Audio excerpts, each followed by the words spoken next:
महंगाई वाली ये सरकार नहीं चलेगी अब की बार, पेपर लीक वाली ये सरकार नहीं चलेगी अब की बार, पेपर वाली ये सरकार नहीं चलेगी अब की बार, नरेंद्र मोदी तेरी सरकार नहीं चलेगी अब की बार, अरे नरेंद्र मोदी तेरी सरकार नहीं चलेगी अब की बार, अरे मोदी मुर्दाबाद, रोजगार के लिए चढ़ के बोल अल्लाह बोल अल्लाह बोल अरे रोजगार के लिए चढ़ के बोल अल्लाह बोल, अल्लाह बोल, अरे रोजगार के लिए चढ़ के बोल अल्लाह बोल, अल्लाह बोल, अरे रोजगार के लिए चढ़ के बोल अल्लाह बोल, अल्लाह बोल, भारतातील विद्यार्थ्यांना न्याय मिळालाच पाहिजे, भारतातील विद्यार्थ्यांना न्याय मिळालाच पाहिजे, जनता विरोधी ये सरकार नहीं चलेगी अब की बार, झूठे मारो सालों को, राम मंदिर चोरों को झूठे मारो सालों को, राम मंदिर चोरों को झूठे मारो सालों को, राम मंदिर की चोरों को झूठे मारो सालों को, नहीं चलेंगी नहीं चलेंगी दादागिरी नहीं चलेगी,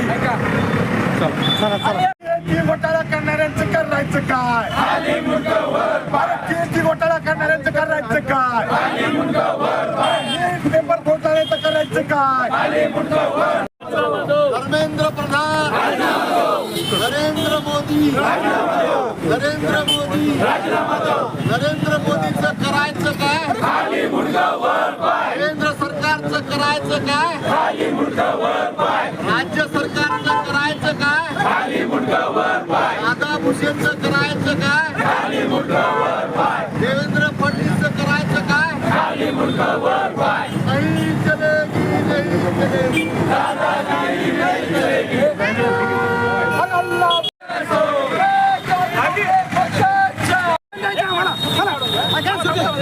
निवेदन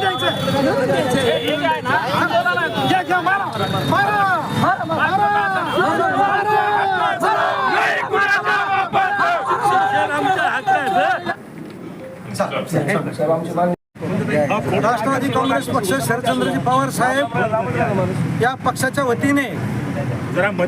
शहर जिल्हा युवक विद्यार्थी या सर्वांच्या वतीने या ठिकाणी छत्रपती संभाजीनगर जिल्हाधिकारी कार्यालयासमोर आम्ही हे आंदोलन करत आहोत। आमचा हा पाठिंबा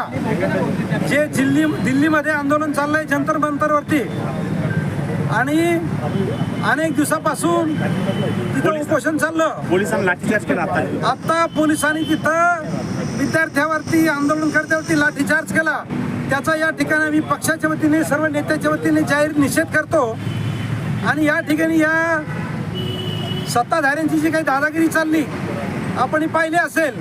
का हे उपोषण मोडून काढायचं आहे। लोकशाहीमध्ये हे सरकार चालत नाही, आंदोलनं मोडून काढायची, लाठीचार्ज करायचा आणि मला असं वाटतं की याच्यासाठी आम्ही दिल्लीत जाऊ शकलो नाही म्हणून या ठिकाणाहून सनी आम्ही आमचा पक्ष, आमचे पदाधिकारी, आमचे नेते, आमचे कार्यकर्ते सगळे मिळून त्या आंदोलनासाठी पाठिंबा देतोय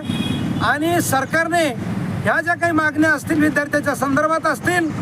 किंवा अजून इतर काही मागण्या त्याच्यामध्ये आहेत या मागण्या सरकारने तात्काळ मंजूर केल्या पाहिजेत। अधिवेशनामध्ये आता हे पावसाळी अधिवेशन या ठिकाणी दिल्लीत सुरू झालंय, त्या अधिवेशनात या ठिकाणी ते केलं पाहिजे आणि याच्यामध्ये खरा अर्थ आहे की जो काही शिक्षण मंत्री आहे, केंद्रीय शिक्षण मंत्री, याचा राजीनामा त्याला घेतला पाहिजे, त्याला हकललं पाहिजे। त्याच्यासाठी अनेक दिवसापासून सनी या ठिकाणी आंदोलन चालली परंतु हे झोप घेतलेलं सरकार, गेंड्याच्या कातडीचं सरकार दिल्ली जंतर मंतरवर या मागणीला धरून विद्यार्थ्यांनी मोठं आंदोलन उभारलं होतं। 19 दिवस आंदोलन चालल्यानंतर आंदोलकांना बळजबरी उचलून सनी हॉस्पिटलाइज करण्यात आलं, कसं बघता? हा अत्याचार चाललाय, जुलूम चाललाय ही